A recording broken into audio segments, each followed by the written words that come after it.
Good afternoon, everyone.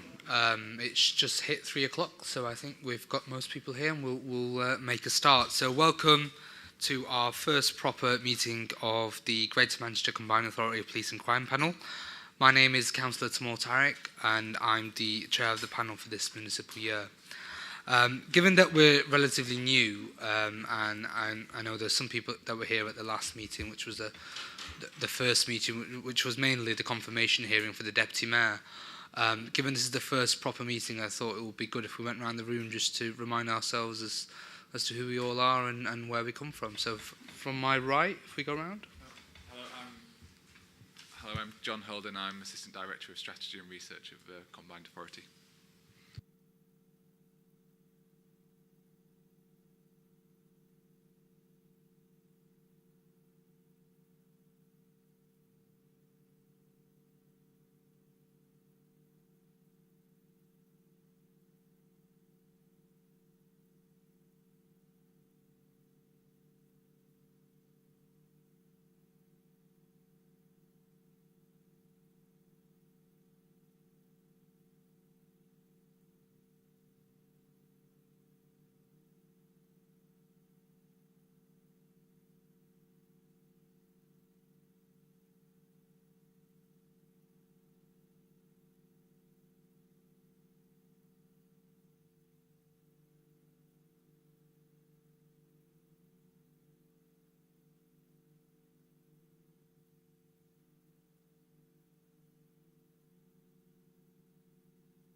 Right, thank you everyone. Before we move on to the formal items of the agenda, I just wanted to make something clear picking up on the last meeting.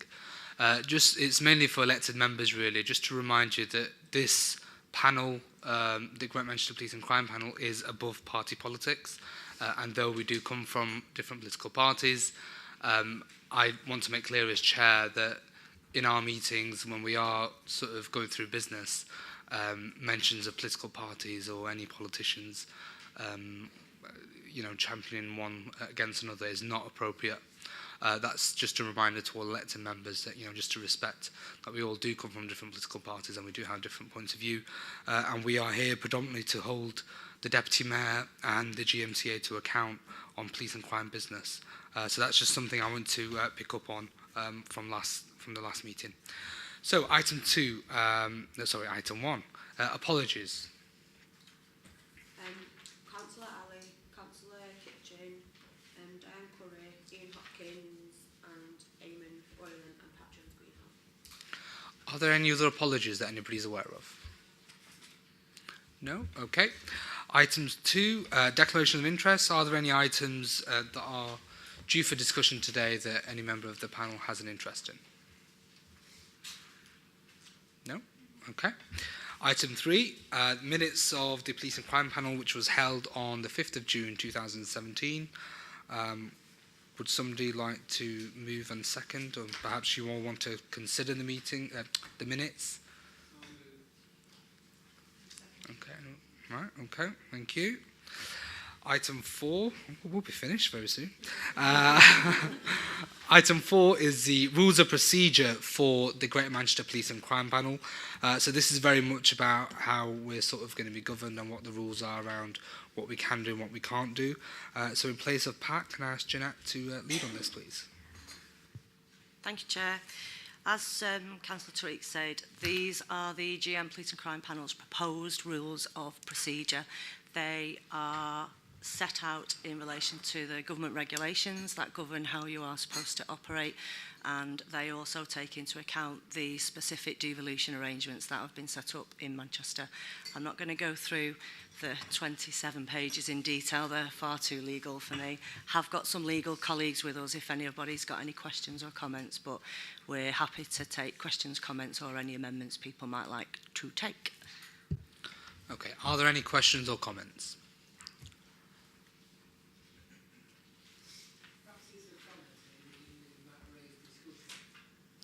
Could you put your mic on, please? Thanks. I'm just wondering why there was a decision that the advisors from each authority couldn't sit in with the lead person on the panel. Because when you think about when it was the leaders' meeting, the chief execs used to sit in with their leaders. So I don't understand why we precluded officer advisors this time. I don't think it's been a specific decision for advisors not to sit in, but I don't think they have been invited to this meeting, Councillor Lancaster, you are correct. If all members would want a specific officer to come in attendance with them, then they can do, to help you advise during the business, that would be fine. Listen to other people's views. Is that, I mean, I don't know what other members of the panel think. Is that something that people think will be useful? Or I know there are some members here who haven't been part of the sort of GM police and crime structure as it was previously. I know some people are pretty brand new to this whole thing, but Councillor Murphy. I think it's dependent on the subject. I think if an officer wants to attend or feels it'd be useful that looking at papers have gone out, that they could offer some advice during parts of the discussion, members should feel free to bring them with them, but not feel it has to be compulsory one way or another. I think it would seem a sensible solution on that. I think that's a fair compromise, and if everyone's in agreement with that, are we all right to sort of accept that as the way going forward? So in terms of all the copies of the papers and stuff that's shared, certainly with us as elected members, and I don't know if there's a process we can set up and make sure, I know certainly our officers in Bury don't have sight of the papers, but if we can set that up and make sure that all our lead officers for our portfolios do get the papers, and then they can make a judgment as to whether they'll come to the next meeting or not, or if they have any ideas to contribute, even if they are not going to attend the next meeting. Is that okay with everyone? Yeah? Okay, thank you. So now we're on to item 5. This is the draft Greater Manchester Police and Crime Plan. You will have, those of you that were at the last meeting in June, you will remember reference to this, and sort of going forward, we'll be working with the Deputy Mayor and the Police and Crime team here at GMCA to make sure that as we go forward, certainly from December and beyond when it goes into public consultation, today's our opportunity to have our view on it and also give direction as to what we think the priorities should be going forward and how we can best work with the team. So if I can hand over to Bev. Thank you. Good afternoon, everyone. Good to see you all again. Well, as Councillor Tarek said, this was introduced at the last meeting in the sense that we made it clear that there was going to be a process starting shortly after that last meeting in June to refresh, revive, produce another police and crime plan. The previous plan ends formally in December this year, so we need to have the new plan ready to announce and launch in January 2018, and that's the timescale that we're working to. The report's very comprehensive, and it actually sets down in the early pages the kind of legal parameters within which we're working on this. But I want to say a bit initially about what I'm trying to achieve with this plan, with all of you. There's a number of other things going on at the moment which are important. I mean, we've had a new mayor who has set down some priorities around our agenda of policing and crime. We've got, as we'll hear later on the agenda, the revived Greater Manchester strategy, and the 8th strand of that is around safer, stronger communities, so that affects us as well. So I want to make sure we get alignment with the Greater Manchester strategy, the police and crime plan, the Mayor's priorities, but also with the police's own strategic priorities, because they write their own strategic plan, and also particularly underneath the police and crime plan when we've got it, for each of your areas to select your own priorities that can sit underneath but be relevant to your own particular area and your own particular needs, so that we get a kind of golden thread or a tight band through those various expressions of our priorities around policing and crime, and they're all working in the same direction. That isn't the case at the minute, because this was early years when this process started a while ago, but we've got the chance now to make sure there really is strong alignment. And of course, all of those things around policing and crime are under the broader umbrella of the Greater Manchester public reform agenda, public sector reform agenda, so that is the overall context within which we're working, and again, fitting to the imperatives of that agenda. So, shortly after the meeting in June, towards the end of July really, we set out on what I have to say, and all credit to the team here, has been a most ambitious consultation process. We've had a lot of meetings in all of your areas with different groups of people, both elected members, officers, and also, of course, members of the public. So there's been a extensive consultation across GM and across the partner organisations to garner people's ideas as to what's relevant for them, what are their priorities. We've also undertaken, with Peter's help and Claire's help, strategic needs assessment, looking at the current manifestations of criminal activity and needs in different areas, and also, of course, taken into account GMP's own strategic threat assessment in terms of the issues facing us as a conurbation. And all of those pieces of information, which is, I'm sure you can appreciate, it's very extensive, it's also very complex. So we're now at the stage of trying to formulate all of that into a coherent plan with clear priorities and clear ways in which we will assess over time the progress that we're making on those priorities. Paragraphs 3, 6, 1 to 7 actually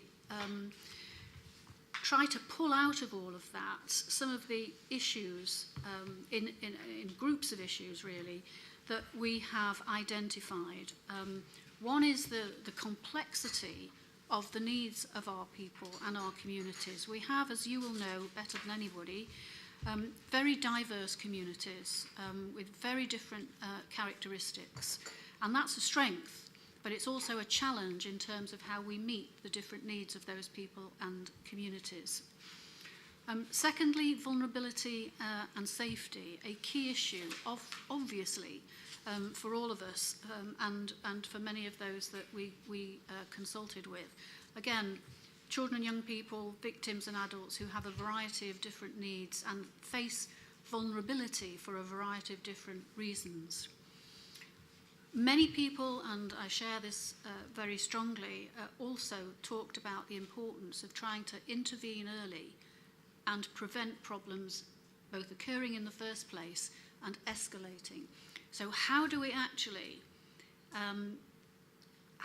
deal with the challenge of using resources to intervene upstream whilst also having enough resources to deal with any issues that do emerge downstream? In other words, when problems actually occur, and that is a challenge. We've got a context of austere public finances, and we won't know until the budget next month. This month, we're in November, yes. What we will face in terms of any further cuts to budgets. The importance of place, obviously this also comes from the dual focus in the public sector reform agenda on people and place, and that came up in many of the consultations, that people feel that the problems we're talking about here in terms of policing and crime actually have a very strong place context for them. It's what's happening in their streets, in their neighbourhoods, and so on. Demand is ever increasing, but also the importance of partnerships and integration. Many of the issues people talked about aren't things that the police alone can or should be dealing with. They depend on the active involvement of partner organisations, including local people themselves and voluntary sector organisations. And again, that reflects another strong theme of the public sector reform agenda that we want to see reflected in the plan. We've been talking a lot about how we assess over time, as I said, the progress we're making towards the priorities that emerge in the plan itself. And I'm very clear that we don't want a kind of hard target numbers-driven set of performance indicators, because that often produces so many perverse incentives that it distorts the application of policing to deal with problems that are emerging. But we do want a way of assessing the direction of travel. We do want a way of saying, this was our priority, can we see we're making progress in improvements? And Peter particularly, and Claire, has done a great deal of work on looking at different ways of doing that. We've had a visit down to the Mayor's office in London for policing and crime, because they've had a lot of experience in doing this, and I think that was very productive. So we're working on that, because I am clear that I want some ways of measuring outcomes and progress as we go forward. We're at too early a stage to say precisely what priorities will emerge in terms of specifics, but we are clear that we think they're going to be grouped around a number of themes that have come from our consultation. One, it's not surprising, is about protecting our people. So priority around victims and vulnerability, safeguarding, care for those who've been victimised, and rehabilitation. So that, I can see, will be one big theme. Another will be preventing harm and reducing reoffending, including antisocial behaviour, criminal behaviour, thinking about prevention, particularly there, and the criminal justice system plays a big role in that, equally to the police, and we'd like to see improvements there too. So preventing harm and reducing offending. Thirdly, supporting communities and places. So thinking about, if you like, the kind of not softer issues at all. They're not soft, but they're not to do with any particular organisation such as the police. But it's how do we help our communities to become stronger, to become safer, to become more resilient, and that's a theme in the Greater Manchester Strategy. Thinking about the assets those communities have got and how we can support them to increase those assets and develop in areas where perhaps they're weaker. And then last but not least, thinking about some of the drivers for those changes, particularly and importantly, the partnership relationships that we've got, thinking about what role technology can play in helping us to achieve on those priorities, skills and knowledge, the health and well-being, particularly of our workforce and the training of our workforce. So all these kind of enabling factors that are not ends in themselves, but they are necessary to achieve some of the other ends that we've got, some of the other objectives that we've got in our other priorities. So that's where we are at the moment, trying now to put pen to paper and develop the narrative and the specific proposals in the plan, drawing from the consultation. And I think we have said, haven't we, Councillor Tarrick, that the draft plan, when we're ready with that, will come here for the consultation with this panel on the 5th of December, and then from there out to public consultation with further public engagement exercises around something concrete in front of them, which they've not had before. We've been asking them questions, but we have nothing to show them. This will be a consultation on the actual draft plan. So very happy to take questions, and also Claire too is here to ask any specifics on the work she's been doing, and Peter too. Okay. Thank you, Bev, for that comprehensive update. If I can just kick off with the first question, then I'll open up to panel members.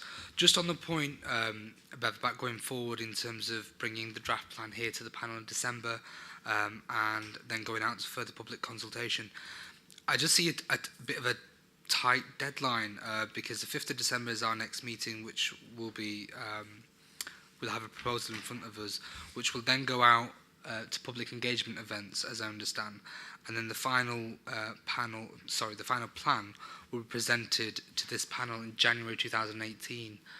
I'm just thinking, so from the 5th of December onwards, how are you able to fit in community engagement events across Greater Manchester? Is that something that's already planned, or? Yeah, we're going to do an online survey, and then we've also got a number of events planned that are already, Claire and her team are already pulling together. So that's in place. We're looking at going to high kind of footfall areas, really.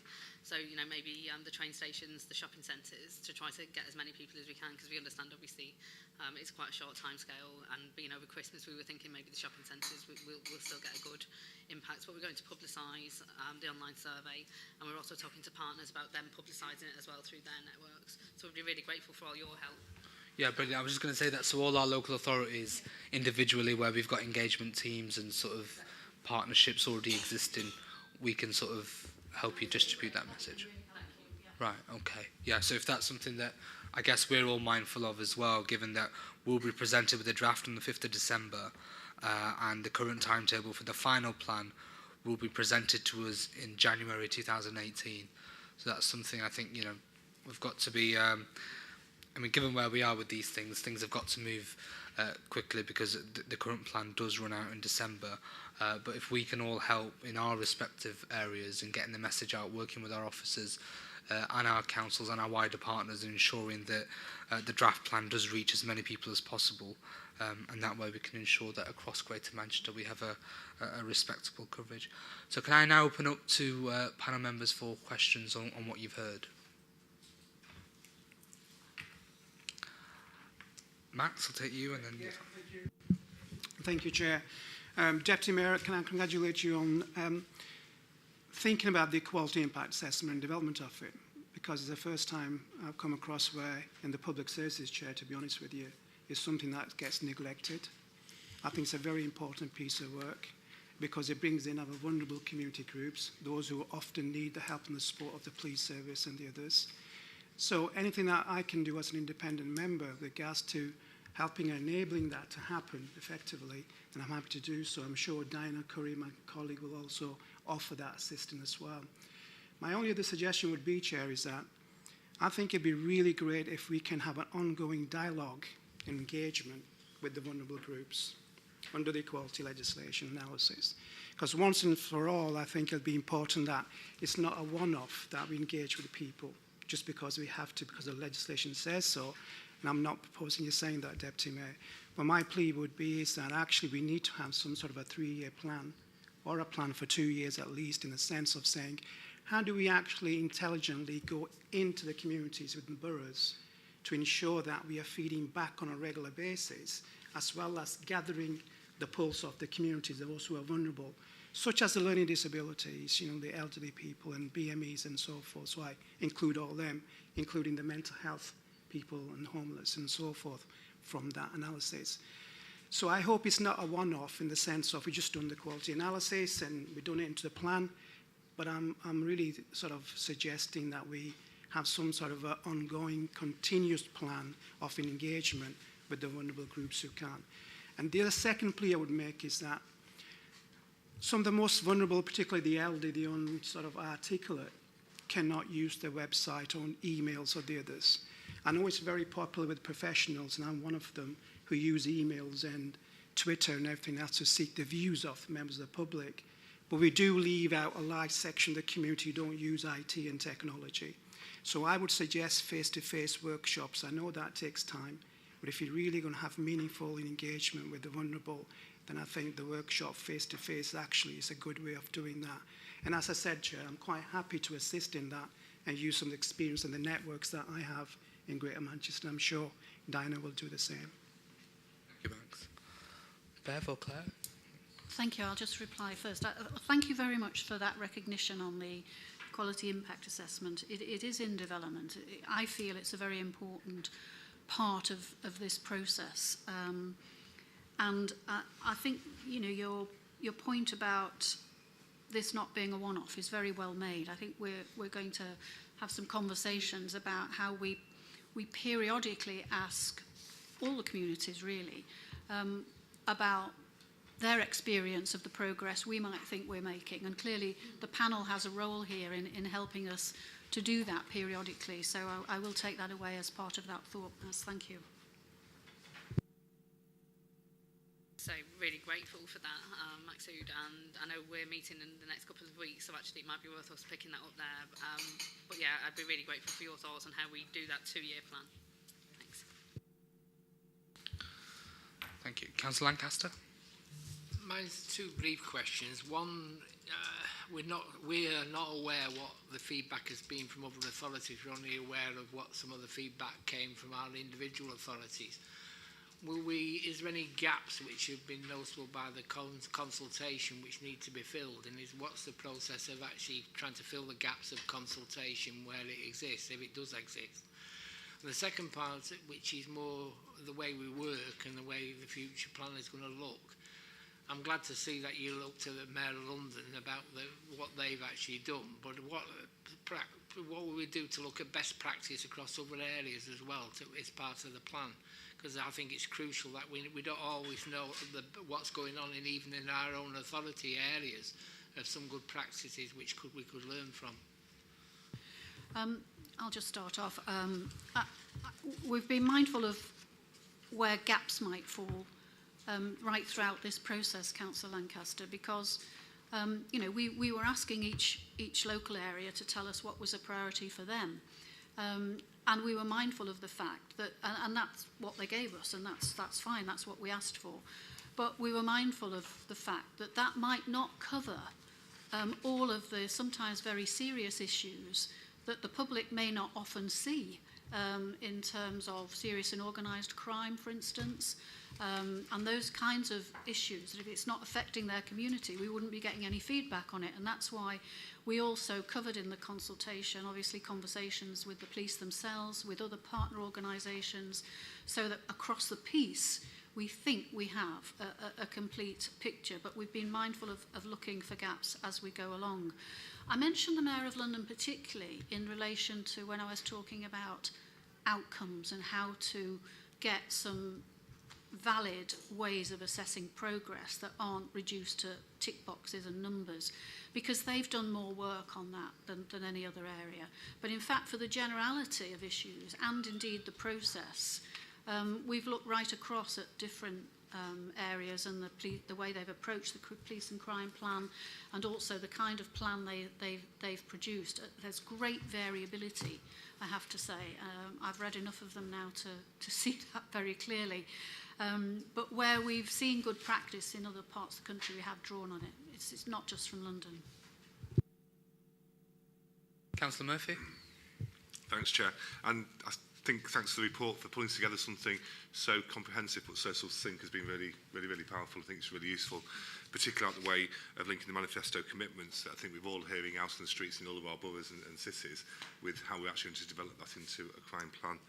One of the bits I think we've got to be, during the consultation, I think it's always very difficult with the public, is being realistic and honest as to what we can actually do and deliver with what we actually have. And that links in a bit with one of the paragraphs, I think it's 5.2, where you talk about trying to break down some of the silos that exist in the public sector at the moment. I think that's probably one of the key paragraphs we've got in that, because to deliver for the whole of Greater Manchester, we can't do it realistically with what we've got without help from elsewhere. I think it's always difficult sometimes for people to see that bigger picture, because I know we've heard in the past the amount of health calls that the police have and housing providers, and it's the same people that a lot of people are going to all the time. And if we can break down those silos and somehow apportion who's doing what and doing it when, rather than going elsewhere, which becomes more logistic rather than the crime plan, I think is really useful. Particularly out the way the nighttime economy, because that has different provisions in different areas and how we're looking at that. And I think it's a great start. And unfortunately, I'm not in the country on the 1st of December, so I won't be able to comment directly, but I will make an input into the report when it comes through, because I think it's certainly on the right lines, and look forward to working with it over the next 12 months. Thank you. I'll just make one quick comment. Thank you very much for that, Councillor Murphy. I really appreciate it. Subject to the whole resource question and what transpires in the budget, I mean, I know from my conversations with various of you, community safety elected member leads, that you're very aware, acutely aware in your areas, that, just talking about the police now for the moment, that they cannot any longer respond to every single call for help. They cannot respond by sending officers to every single incident. You know, if I had my own garden shed broken into twice in the last 3 months, they didn't manage to steal the bikes because they were chained to the floor. They took the shed off the door and rampaged a bit, but actually nothing was stolen. I no longer I'd have liked a police officer to come, but I no longer expect a police officer to come to an incident like that. Police officer phoned me up after I'd put the crime report in on 101. I gave them the details, got my crime number, and I accept now that this is as much as police can do in those circumstances. And I think in the plan, we have got to start the conversation with the public about where the priorities are for the police, you know, take that conversation forward, recognising that when something happens to you, you do want something, you do want some action. But actually, in terms of the bigger picture, if we decide that our priorities are X, Y, and Z, then the police will be less able to respond to A, B, and C. And I think we've actually got to start making that a real conversation with people. I hope you agree. Are there any other questions from members of the panel? Yeah? On another note, I recently went to an event by the post office, which is kind of a sub-note of fraud, which was quite interesting, and it brings to mind that there are many organisations out there, like the post office, who are taking a very proactive approach, that we need to engage with their level of proactivity by and I'm not sure that we're necessarily involving them enough. They are actually actively going out there to source people who are sending mail from Australia in bulk loads to our older generations and promising them a million things on this, if they buy this, that and the other. And it's millions of pounds worth of crime. On that note, there are lots of organisations that we need to fully engage with to bring to this party, and I'm not sure that we're capturing those. And this was the post office coming right out, so they wanted it to be called fraud. It's no longer just being considered just as low-level crime. It's very expensive. We want to engage with the communities. We want to engage with people. Are we bringing those to the table to get them to take some of this sort of very hidden, because it's a very hidden crime, isn't it? But it's constantly going on, and no amount of phoning the police could ever deal with all the mail that's coming through, but they're prepared to stop that paper coming into the country and at source and just stop those letters coming in, which is something quite unusual and novel. Thank you. I'll just comment briefly. Councillor Evans has touched on a crime, economic crime and fraud, that's escalating at an absolutely geometric rate, exponential rate. It is absolutely huge. It affects businesses as well as individuals, many of whom, as you said, Councillor Evans, are very vulnerable people. We have established within the police a partner organisation, an economic crime unit, which is trying to work with the government's national organisation, Action Fraud, to provide a better response than Action Fraud does to victims of attempted fraud or fraud. And especially, as I say, to the victims. It's a very complicated crime because very often, as you say, it's either postal or very often cyber. So you might have a victim in Greater Manchester, but the perpetrator might be somewhere else, as you say, in the world, let alone in the UK. Equally, it can be the other way around. We know that organised gangs are getting into fraudulent crime on a cyber basis, acting within Greater Manchester, but again, their victims can be all over the place. So it's a very complex crime to deal with. But I think the point also is, as you rightly say, that although we're using this title, the Police and Crime Plan, because that's the one that the government foisted upon us, we won't use this for our plan. We're just using it as a shorthand at the moment. It isn't the police plan. It's a plan for the whole partnership of Greater Manchester around the harm that is done in one way or another to our people and our communities, and I think we have to keep that in mind. And I will take back your point about the post office, Councillor Evans, just to make sure that we are talking to all of the potential partners around these kinds of crimes. I don't know if we've talked to the post office, but I'll certainly take that back.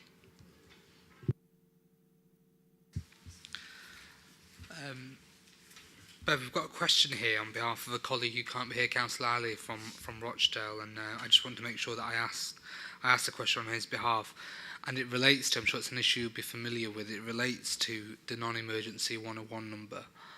In terms of going forward, with your community engagement events and with the draft police and crime plan, how do we see the service being fit for the future in terms of public expectation, expectation of our partners, certainly when they're dealing with vulnerable people? What we're hearing more and more, and it's been happening for a good 2 or 3 years, that's become known in the public domain certainly, is the long waiting. You can on average be on hold for I think between 20 minutes to half an hour, in some cases even longer, and there's sort of lack of follow-up or communication following people's engagement with one-on-one. So how can we sort of restore the public's confidence in that, and what's your priority around that going forward? Well, it's a very important priority. It's a complex issue, and I'll say what I mean by that in a minute, but the bottom line is it's very important, and I've made the point, and he understands it very well, to the Chief Constable, that we police in this country by consent, and the public, in part, gain their confidence in the police by the kind of responsiveness they get at that level. And if you're waiting for 15 minutes at the end of a phone, and then you don't get a very good response, that does not inspire confidence. It undermines confidence in the police. Having said that, there has been a very specific issue over this last 12 months in which the numbers of people working in the call centre answering the 101 and the 999 calls, which incidentally I visited a few weeks ago because of my concern about it, and saw what was actually happening. We've lost a lot of staff in doing that work, and actually we've lost a lot of them, and this was a preventable problem. We've lost a lot of them through other vacancies in other parts of the police service. So they've become PCSOs or student officer posts, or working through to becoming police officers. And I think that the police will probably agree that that could have been anticipated a bit more accurately. That part of it, it's not the whole story, but it's part of it. That is being dealt with, and we've made substantial recruitment recently. The first tranche of, I think, about 80 people, has been taken on. They're now in training, so it'll take a little bit of time for them to come up to speed. And then there's another 2 waves of recruitment later this year and early next year, which will bring us up to full establishment and a very significant improvement in the level of service. The complexity I referred to is partly around this. When I went to visit, and Claire went with me, I listened in. I was silently on the earphones listening to the 101 calls. And what the system is actually as well, I might say, they've now introduced a kind of triage system at the front end. So somebody will take the call, take brief details, decide where it needs to go. Some of those calls are 999 calls, and there's a big board in the room, and it flashes if a 999 call comes up, and that takes priority. So obviously the 101 calls have to wait until those 999 calls have been dealt with. Anyway, we sat in separately with different call handlers and listened to the calls coming in. And I was there listening in for about an hour and a half, I suppose. I can't quite remember accurately how many calls I listened to, probably about 12 to 15 or something. And I would say less than half of those, I would have said, were calls for the police service. They were calls from people who needed some advice. One, for instance, and I felt for her, just to give you an example, she was a mother with a 17-year-old lad who she thought was beginning to get into drugs and has changed his behaviour, going out, etc. Yes, she needed to talk to somebody, but not at that instance, a police officer. Another was another elderly couple who'd found a set of car keys in the street and didn't know what to do with them. Lovely couple, but now and it's hundreds of thousands of calls that are coming every year into the 101 centre. So we're doing some of the work, some work around expectations and some work around can we find other media through which people can get advice that isn't clogging up the phone lines. On expectations, we've had a campaign recently, I forget what it was called now, but it was actually saying to people, if it's this, it's 999. If it's this, it's 111. If it's this, it's probably not the police, but these are some of the places you can go to. So trying to shape expectations about what is a 101 call to the police, what kind of issues. But the other thing we're doing is trialling live chat on the computer. And we've had 15 trial sessions, each for about 12 hours, opening up live chat means of communication. The feedback we've had from both staff and the public has been excellent. This has been trialled in other places, so we've picked up good practice from elsewhere. And so now we're trying to take that to another stage, thinking about we need to iron out a few creases that have become apparent during the trialling. But we think this also could be another way of giving people that kind of advice they need or signposting them somewhere else without clogging up the phone lines. So there's the recruitment, there's expectations, and then there's seeing if we can provide some other media through which people can communicate with the police. No, thank you, Bev. That's really reassuring to hear. And, as I say, I'm sure it's the same across Greater Manchester, where we do hear constituents and residents raising concerns about their confidence in GMP, and it comes around 101. And I think it's really reassuring to hear, A, that GMP have recognised that there is or was a problem, and the fact that the recruitment drive hopefully will address that. Just on that point, is there any way, Bev, of evaluating that? So, for example, you talked about 1 or 2 batches of recruitment drives and people have already been appointed, and next year there'll be further. Are GMP able to evaluate sort of, say, 6 months, 12 months down the line, how the new recruits have contributed to the service, have sort of call times picked up, people's confidence increased, things like that?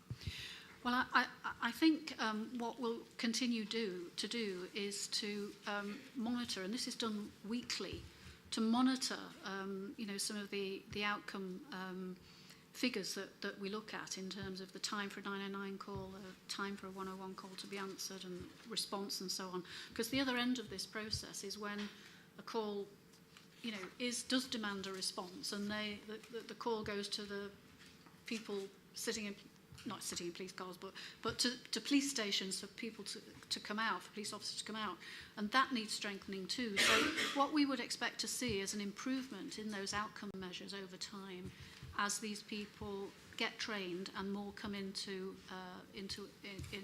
working in the call handling centre and become efficient. So we'll really just continue looking at the outcome measures, but we do that on a weekly basis.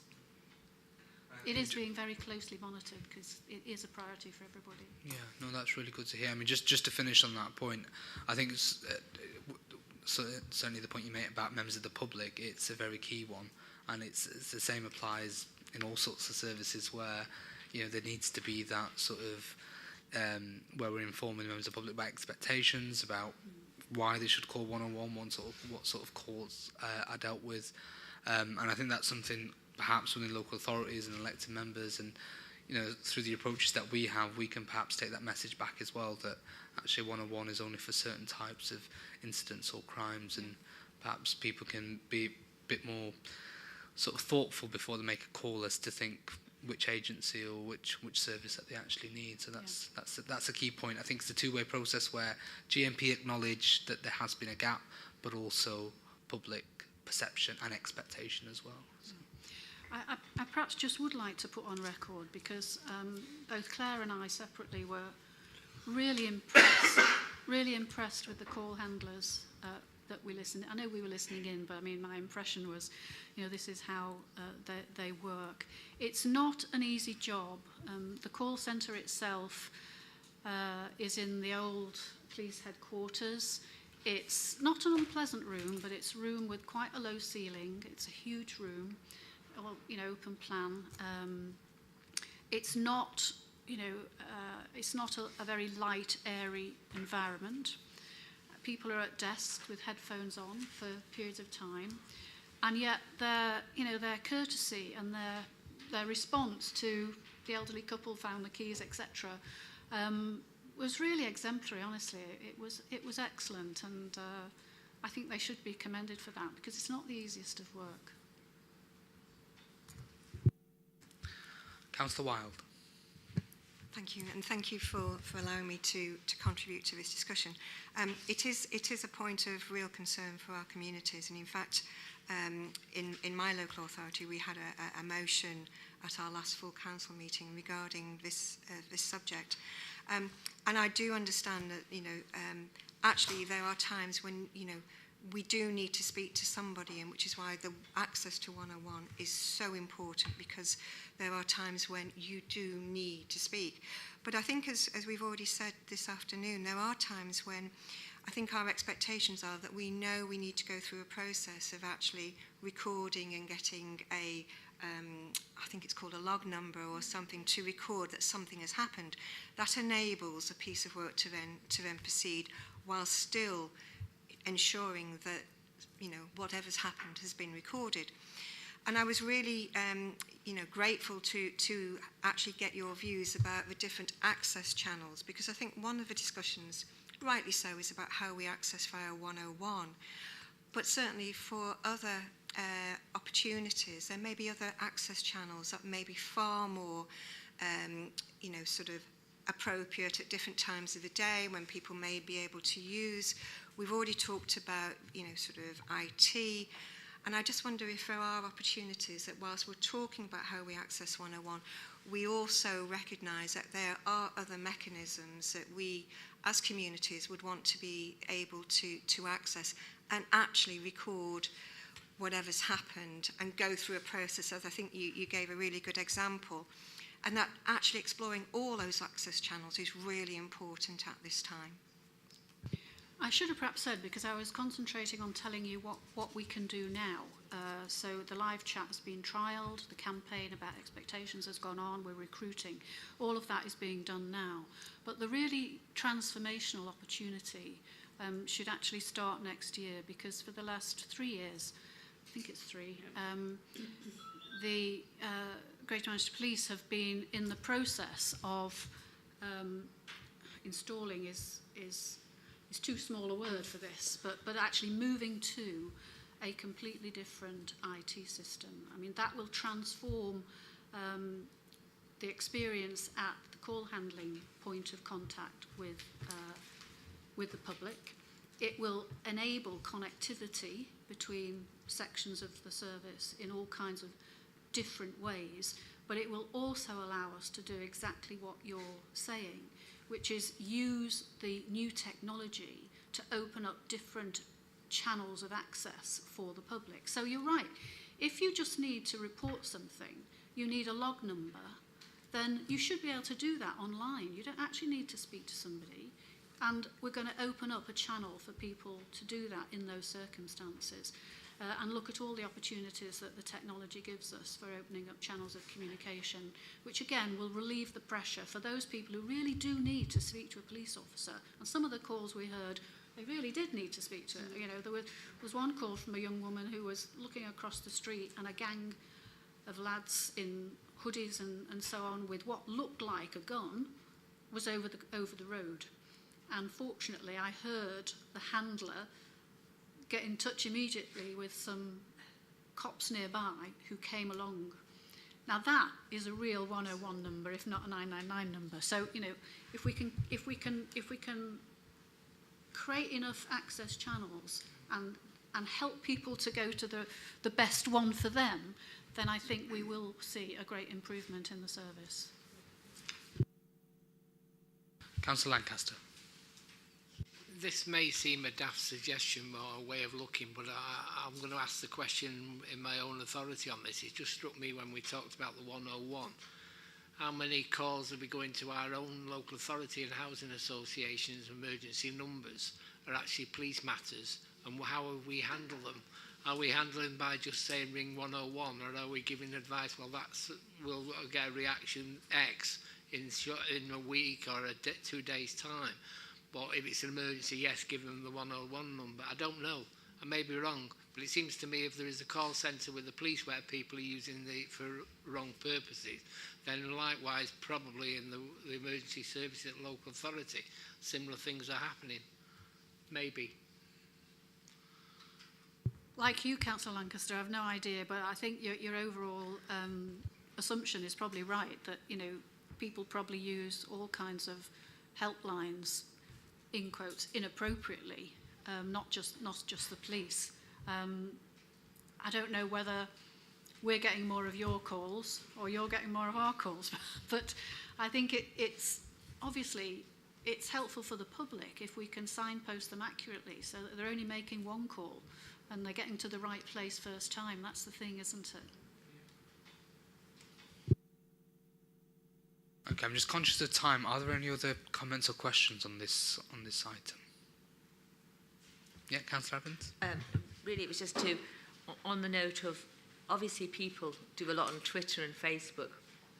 And in fact, I reported a stolen bike on Facebook only 2 days ago that I found behind the library.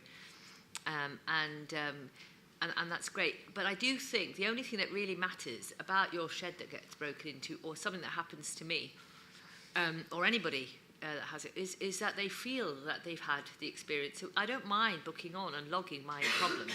Well, all I want is someone to say, there, we've registered that problem. We have understood that's happened. So as long as we have a care factor behind that, to feel that one has, you know, they're in agreement that I've had a grievance happen here, because that's mainly what people are ringing for. It could be a really small, people just feel so offended about everything. And rightly so, if it's been stolen from it, whatever it might be. So that little bit of even a response letter to say, yes, we've registered that, we're very sorry it's occurred, we're looking into it, or this is the number that you need, that little bit, because sometimes you feel it goes into an ether, and that's your problem, and it wouldn't take much to give some level of response to just ease the feeling. That's all. Thank you. I would just say on that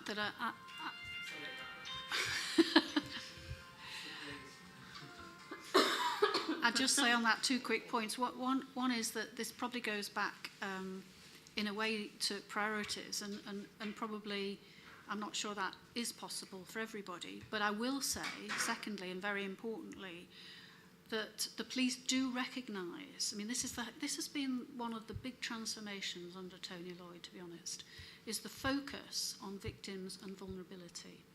And where, you know, if I had been an 89-year-old woman and had my shed broken into, the police would have come out to see me.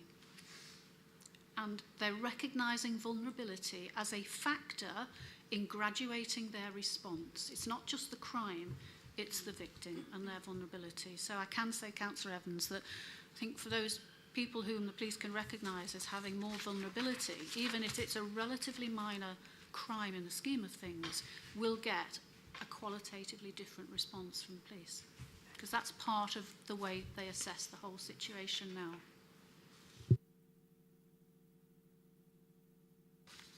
Okay, thank you to everybody who contributed to that item. We'll move on to item number 6, which is the Greater Manchester Strategy and Implementation Plan.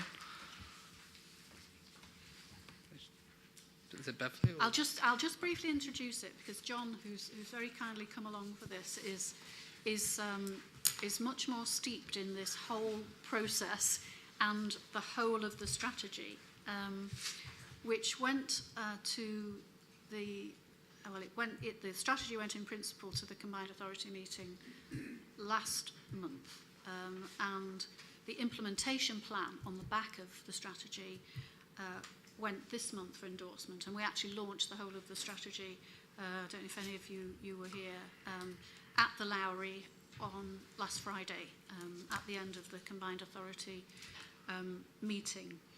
The strategy's been developed on the back of its previous iteration to be refreshed, to take into account again an extensive online consultation, the mayoral manifesto commitments, recent work, including the work we've just all been talking about on the police and crime plan, and also the need to position generally Greater Manchester better for further discussions on devolution with the government. The strand that, there's 10, is it 10 strands? Yeah, there's 10 strands in the strategy, and I think one of the points to make early on, which I'm very mindful of in terms of the strand I lead on, which is safe and strong communities, is that actually these aren't separate strands. They're all very interdependent. So, you know, to work towards safe and strong communities, yes, we can focus on what police and partners are doing around harm to people, about reducing reoffending, but actually that depends also on giving very young children the best start in life, on giving youngsters opportunities so that they feel they've got a future. It depends on people living in a reasonable environment and having good housing to live in, you know, and if people don't have those things, they're more likely to have problems in their communities around crime and antisocial behaviour. So all the strands hang together. The strand on safe and strong communities, which the implementation plan is at Appendix 1 for you, looks at how to nurture strong, inclusive communities, about how Greater Manchester can be one of the most resilient city regions in the UK, if not the world, because we all know, not least from the events of the summer, how important resilience actually is in terms of not just protection, but going forward in the future. Reducing risk and harm to residents and supporting children and young people and those that are vulnerable. Those are the kind of 4 strands. The implementation plan that you see here are the objectives for the first 6 months or so, aren't they, John? And the implementation plan will be refreshed regularly as new priorities and so on emerge. So that's my introduction. John, have you anything to add? Or? I think that was really comprehensive. I think there's probably just a couple of points I would add to that. I think firstly, in terms of the strategy's ownership, although it's been drafted out of the Combined Authority, it is a partnership document. So it's formally owned by the Combined Authority and the Greater Manchester districts, as well as the local enterprise partnership on behalf of business, and for the first time the GM Centre for Community Organisation on behalf of community organisations. So the strategy brings together civic leaders with business leaders with community leaders, which I think is a strength. Well, it shows the strong partnership that exists in Greater Manchester that sets us apart from other places, I think. I think there's also just an important point to make around what the strategy says about how Greater Manchester approaches its business, and the strategy sets out 5 enablers, and I think 2 of those are really important and are a significant shift from the previous strategy. The first one is the intention to put people at the heart of everything we do. So previous strategies were very economy focused with a public service reform slant. This is very much a people focused strategy in how we can improve people's lives across their life course. And the second one I'd flag is around what we've entitled Communities in Control. So that's about us not just setting policy and getting on with things at a Greater Manchester level, but genuinely giving ownership of the strategy and its implementation to communities, because we recognise they're the people with the power and the levers to be able to drive change. As Bev set out, we've produced an implementation plan for the first time, and that's very much a sort of first step along a road to trying to be much more open about the actions that are underway to deliver the Greater Manchester strategy. I think previous strategies have been criticised for either setting out lofty ambitions with no actions underneath them, or that Greater Manchester was just doing loads of things but not telling people about it. So we've tried to lay out the actions which are underway. As Bev said, we've set out the actions for the next 6 months, and that's really a reflection of where we are in the policy development cycle in Greater Manchester. So things like the police and crime plan most obviously are in development. Once that's complete, we'll be able to set out a longer term horizon of actions, and it's our intention to do that in April next year. We're also working on a performance management dashboard to sit behind that, and again sort of speaking to lots of partners about that, because there are varying different views about what that looks like, and again we'll link that back to the work that comes out for police and crime plan. So happy to take questions or comments about the GMS. Okay, do members have questions for John on this item? Max? Again, this is a really helpful document. Thank you very much for that, the gas strategy. Just like to make one suggestion, really, and I'm trying to be careful how to say this, because coming from a minority background, I think sometimes BME groups feel that they're not being enabled or have the capacity in Greater Manchester to be actually standing on their own feet. Some of them feel, some, not all, some of them feel that the public services tend to go through other organisations and institutions to get to some of those views of BME communities. I think it would be absolutely fantastic, and the opportunity is here now with the new mayor, is to actually, the public services, to start looking at and exploring how do we actually capacity build the BME voluntary sector that can stand on its own feet, so they're not directly going through other organisations who often maybe sometimes they don't have a confidence with, but they can positively actually portray in GM that they can contribute as a BME community or a faith community. Because if we keep encouraging them to go through other organisations, then I think we're not really capacity building the areas of work for BMEs. I'm a proud Mancunian, and it always disappoints me when I have to go through other people to actually get to the decision makers. I think it'd be great and fantastic if we can have a mechanism where we can actually directly ask the panel or ask the public services or ask the police and crime deputy mayor directly engages with those communities. So the partnership with me, if I may make a suggestion, there should be a third strand there in the partnership, is to develop our own relationship with the BME communities and the faith communities and not go through other organisations to do that. That's just a comment, really, in a sense. I hope it's helpful from my angle, from a BME perspective, living in Manchester all my life, that it's still disappointing that we don't really have a network of BME that's strong enough to stand on its own feet to actually come to us directly or us to go to them directly, whether it's a women group or whatever, in a sense, in 2017, that we're still going through their organisations. So maybe it's an opportunity to put that right.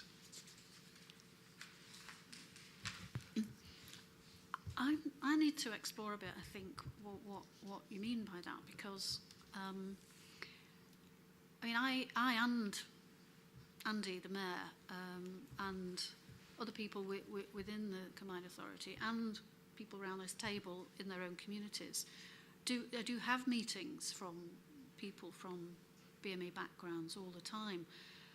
I think it's difficult, and I welcome your perspective on this, because very often people present themselves to us as the spokespeople of certain groups in our communities, and it's quite problematic for us to then say, well, actually, I want to come round the back of you and actually, you know what I mean, talk to people directly.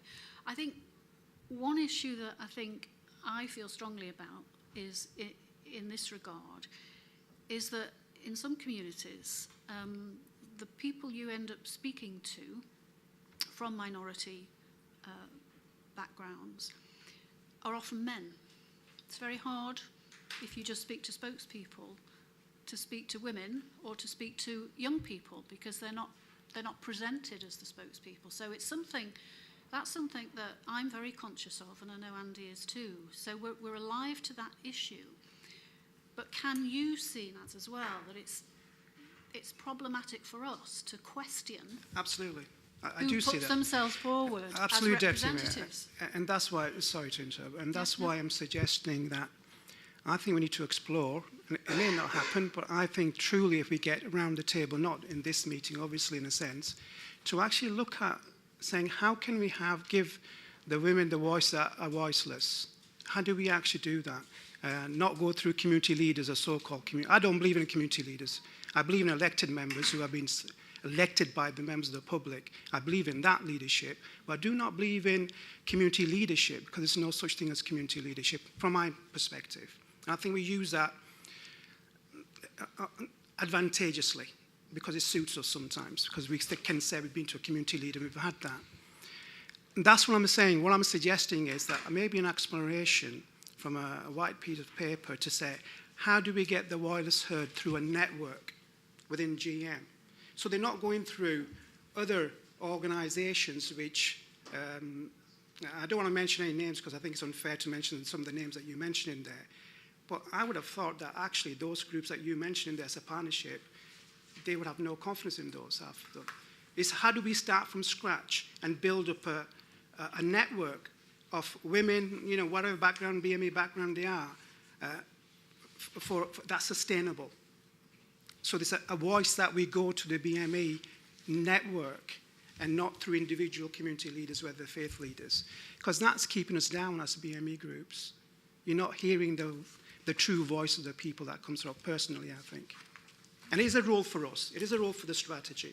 When we're talking about partnership, how do we have a partnership with that type of a network that we haven't heard before?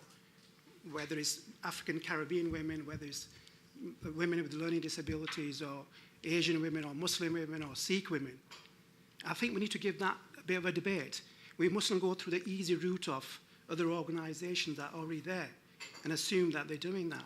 I would like to see a BME network in maybe 4 years, 5 years' time that's vibrant and strong, that has the confidence. If we don't work with that now, Chair, I don't think we'll get there. I've been a Mancunian all my life, and to me it's very disappointing that we don't have a strong voice from that community, those communities. I'm sorry, I'm not trying to be negative towards your strategy. I think it's a great strategy, but I see a gap there. I just see we're working with the same partnership as we worked with before. I think that's a really helpful piece of feedback. I mean, the vision sets out that we want to be, Greater Manchester wants to be a place where all voices are heard, and I think the Combined Authority leadership is serious about that. We're right at the start of a journey, and it feels like now is the time to explore how we go about doing that. And another reason why we haven't set out a long-term action plan is that we recognise we're in a period of change, and we need to explore both the actions we take and how we go about delivering those. So, I would welcome having that conversation about you about how we can ensure that we do genuinely get all voices heard as we look to implement this strategy. Thank you, Chair.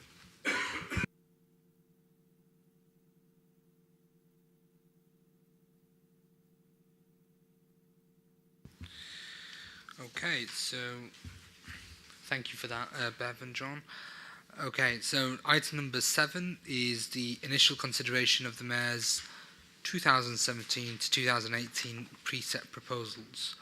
So members will be familiar that every year towards budget time, there is a debate around the precept and sort of the implications for all the local authorities when setting our budget. So can I ask Jane Stevenson, Director of Finance, to give us a presentation?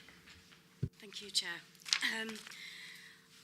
What you've got in front of you is a short report which actually outlines the process for the precept setting. So it purposefully doesn't include any of the information that we'll be bringing to future meetings in December and January about how we're setting the process and the thought process behind it. This is the process of it. I'm conscious that it's a new panel, and in the past it's been made up of leaders who are very aware of how precept setting goes. So I thought it'd be useful to share this with you now, so that when we get to the 5th of December and the 18th of December, that focus is on the content of the report and not the actual process. So if I can draw your attention to page 5, which is the flow chart that is there. So this is what's set out through the legislation. Slightly different in Greater Manchester, but I just wanted you to see what the statutory responsibilities are. So you'll see that the first box says the PCC notifies Police and Crime Panel of proposed precept by the 1st of February. The timescales we've got on page 4, the first time that the conversation will be the 5th of December. The reason for that is that within Greater Manchester, usually it's better if things are by consensus, which is what we've seen with the Greater Manchester strategy, the Police and Crime Plan. That's the way that we operate. here. So it's important that we have that debate instead of just presenting a fait accompli in terms of the proposals beforehand. At that stage, whilst we won't have the settlement from the Home Office, which will be due mid-December, we will have had the Chancellor's statement on the 22nd of November, so we should get an indication of where we think the government are in terms of police funding. Unlike local authority funding, where you've had a 4-year settlement, for the past few years in the police grant, we've just been receiving annual settlements, which is not particularly helpful to medium-term financial planning. But it means that statement for us this year is incredibly important because we should get an indication of what's happening. So we'll come back, as I say, on the 5th of December to show where we think the government are heading in terms of settlement. What will happen then on the 18th of January is that Deputy Mayor will present the precept proposals, having taken into account views from the 5th of December, and we'll have had the provisional settlement, as I said. And at that point, you've got an option to veto those proposals. The reasons why the dates are earlier within our timetable as opposed to the statutory national guidance is that we're very conscious that you have to set your budget precepts at your budget council meetings. So that's why we've brought it forward, so that we are not holding up any of your budget council meetings. So at the point of veto, you have the option to say yes or no to the proposal that Deputy Mayor sets. That could be that you think it should be higher. It doesn't have to be lower. It could be a higher precept. That said, this year, and we think it will continue into the current year, if you are one of the 10th lowest precepting police and crime commissioning authorities, which Greater Manchester is, you have got the option to set a precept up to £5 as opposed to the 2%, which is for all the other ones. But we'll come with that detail for later. If you agree with the Deputy Mayor's precept proposal on the 18th of January, that's fantastic. That's great. Then what we would do is formally issue that precept proposal to your Treasurer and Chief Executives for inclusion in the budget. Well, if you choose to veto the proposal, you would have to, the chair of the panel would have to write a report to the Deputy Mayor which outlines the issues that the panel have with the proposal and what your recommendations are as a panel. And you have 7 days within that timescales to do that. From that point, then the Deputy Mayor has another 7 days to then make a second proposal back to the panel based on what your report would say. And by the 1st of March, we need to have that approved from there. So you get one chance for veto. The chair would write a report to the Deputy Mayor. The Deputy Mayor would come back with a revised proposal, and that would be accepted at that point. It kind of your veto is the time of challenge, if any. However, as I say, we plan to bring thoughts 5th of December so that we don't get into that situation at that point in time. We had that conversation earlier. Thank you, Jane. Are there any questions or comments on what you've heard? It's 5 working days, so it's seven week annual the days. I think it's a good opportunity, really, given that we've just had a brief outline of the process and the procedure around the precepts, that members really take this back to your boroughs and your councils and have that discussion, whether it's within your respective political groups, with your political leadership, and even with officers, really. And if you want to obviously be prepared for what's coming in a couple of months in terms of the proposal that we'll have before us, is to have that initial conversation as to what your budget plans are for next year's budget and what your forecasts are for the precepts as well, and to feed back any ideas and thoughts that you have. And I think it's really opportunity that we're having this presentation now early on, given that some members are new to the panel.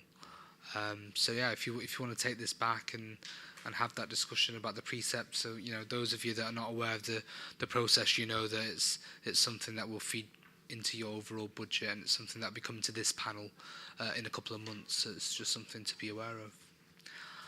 Any other questions or comments? No? And I believe the veto, I think it's by 2/3 majority, isn't it? Sorry.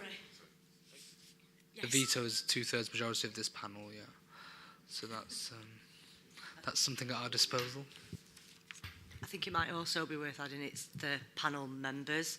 So as part of the rules of procedure, you can't delegate your seat here to any other member from your council. It has to be yourselves. So it has to be the 2/3, and it has to be of the people here on the day. And you can't send a substitute, is the point I'm trying to make, I think.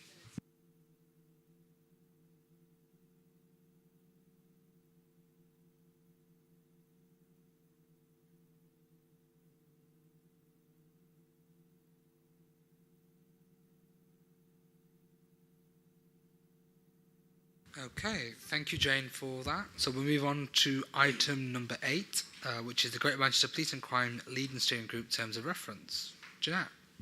Thank you.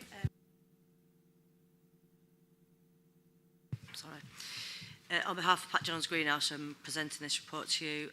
Some members will be aware from attendance at the steering group already that beneath the panel meeting has always been a steering group and a lead structure. They are there in part to support you as a panel, but actually more substantively to carry out work broader than this panel's responsibility in carrying out community safety activity, which is similar to your district community safety partnerships. Over the past number of years, we've had this structure in place. In light of all the changes at GMCA, in light of the changes to the panel, we felt it necessary to just relook at the terms of reference for both the steering group and the Leeds meeting, and they're presented to members for questions, comments, additions, and ultimately approval. Should you ultimately approve them, the Leeds meeting is tomorrow, which is the officers group. Steering group is scheduled for the 28th of November. So all being well, by the time we get to you on the 5th of December, you'll have a draft work plan from those two meetings. That takes into account the GMS that has already been shared with you and the headline from the Deputy Mayor's plan as well. Okay. Are there any questions or comments on this item? Councillor Lancaster.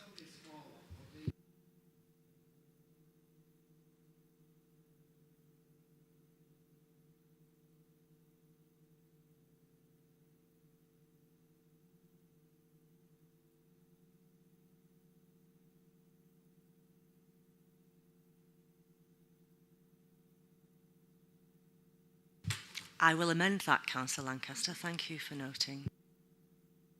I'm sure the two meetings do talk. Are there any other questions or comments? No? Can we agree to accept? Yeah, everyone happy with that? Okay. Item number 9 is the Greater Manchester Police and Crime Panel Complaints Procedure. Jeanette. Thanks, Chair. Again, on behalf of Pat, who can't be here. The Police Reform Act and complaint regulations require the panel to oversee complaints that are made against either the Greater Manchester Mayor or the Greater Manchester Deputy Mayor. Technically, across the country, it's against police and crime commissioners or deputy police and crime commissioners, but for the purposes of here, obviously, it relates slightly differently. We've looked at all the national regulations, both in terms of the Police Reform Act and also the devolution regulations, and we've rewritten the complaints procedure that the panel are required to have in place. So, again, these rules of procedure are here for you to approve and sign off. Are there any questions or comments on that? No? Are we happy to sign and sign it off and agree? Yeah? Oh? Sorry, on point, I was just trying to find it. 5.6, if the complaint does not relate to the conduct of the GMM, I've got it on my phone, paperless, doing my best. If the complaint does not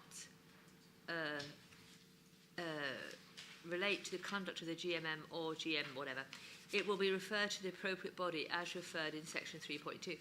That means the complaint is already pre-scrutinised before it gets the opportunity to come into this room. And how do we know that that scrutiny is accurate? That's what I'm... Is there any other reference point around that?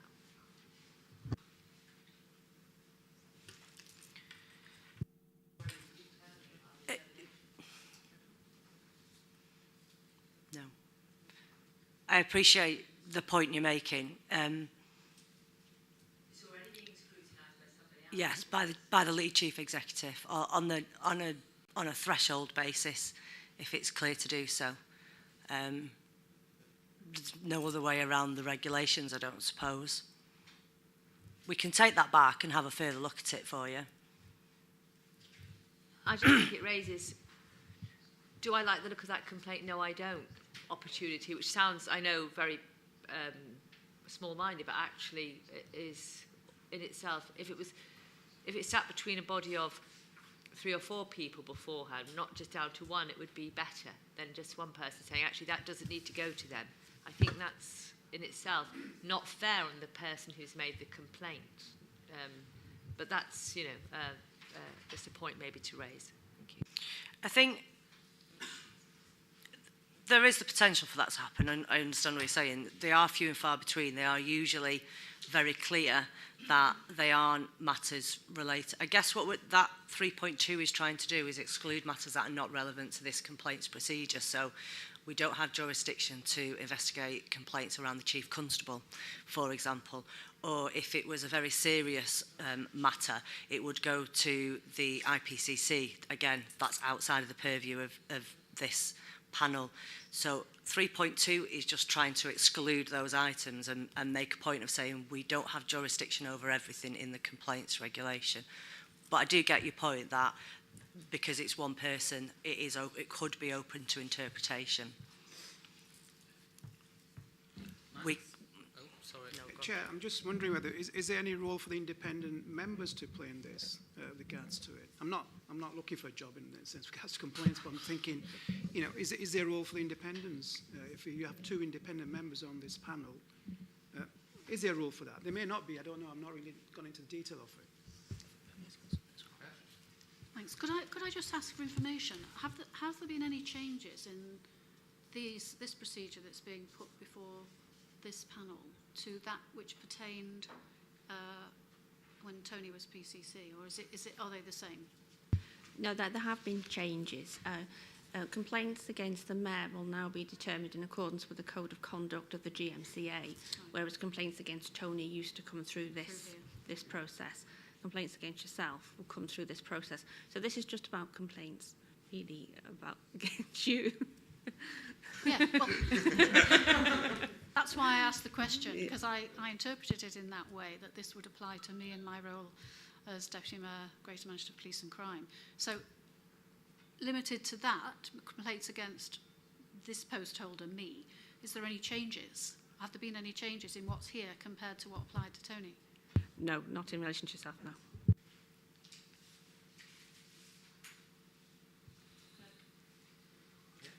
I don't know whether this is helpful at all or makes it worse, but the remedy, I guess, that might exist against your concerns, Councillor Evans, is that actually, if it was a serious complaint against Bev and it went into GMP, they would simply say, we have no powers around this, so it wouldn't be a way of it going to the wrong place, because if it went to the IPCC or GMP, which are the other places it can go, they would say, we have no locus of control around this, so it would come back to the lead chief executive and the panel in any case.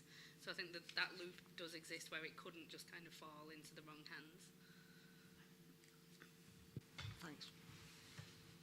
We could include it in the annual report about the number of complaints that we've received that were not appropriate to go through this process, if that's just a check and a balance for you. I am hopeful there are no complaints whatsoever, just so we're clear. So am I. I'm just making it so that the form of redress that we do have an appropriate answer to as a panel, that we can say, well, actually, we looked at that, and this is what we've come up as a alternative for us all to feel that we're part of that journey. Because obviously, if it's ever raised, and bearing in mind that we've agreed the election of said party, then we're all part of that journey, aren't we? It's not just one; it's all. We all will be there together, as it were. So yes, that would probably be a good thing. Thank you. I confirm we'll do that. The regulations state we've got to keep a spreadsheet of all complaints we come in, so all those complaints will also get recorded on that spreadsheet, and we'll record where we've referred it to, and so you'll get to see it as part of the annual report. There have been very few complaints, I can confirm, having overseen this for a number of years, so I'm hopeful we carry on in that direction. Okay. If there's not any more questions or comments on that item, we'll move forward. Thank you for everyone's constructive feedback on that. Item number 10 is to note the forward plan for 2017-18. Jeanette?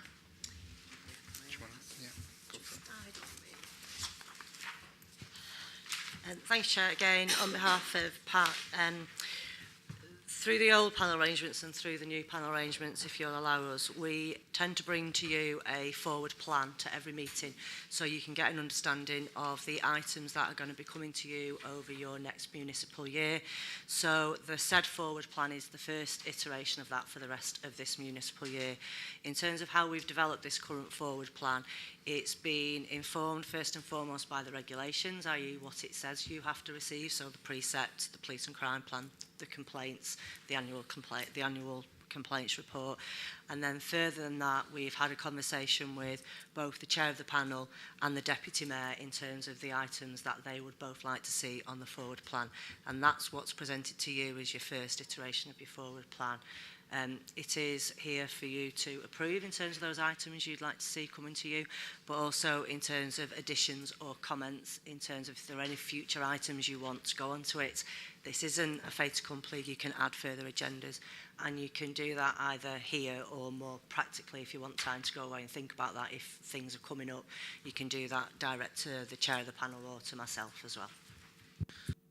Yeah, just to follow on that point, I did make the point at the end of the last meeting about the forward plan and about our priorities as a panel, and given that we're at the stage where we're at now, where we're about to conclude our first meeting and move forward down the municipal year, and given you've got this report in front of you as well about the forward plan and the items that are well, what we're proposing will be considered, is for you all to contribute as well in terms of any of the issues in your own respective areas that you want to feed back, that you think that, it's an ongoing thing. It's not something that, we'll sign off today and you'll have to wait till the next municipal year, but it's something that you can come back with, and that they'll be considered, and if there are items that we consider that can be added, we'll be more than happy to do that. So please do feed back any issues and ideas that you have about things that we can perhaps look at as a panel, because obviously we want to do as best as we can to hold to account all the work around police and crime and ensure that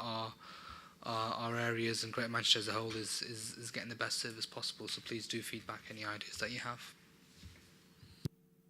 Anyone want to make any other questions or comments on that item? Jane?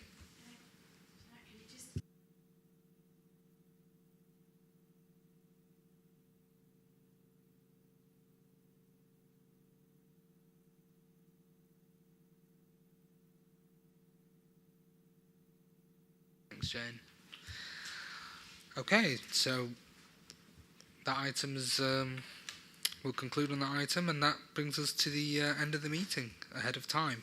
So the date and time of the next meeting is Tuesday the 5th of December, which you've probably heard of throughout the meeting, the reference of 5th of December, and it will be at 1 o'clock till 3 p.m. here at Churchgate House.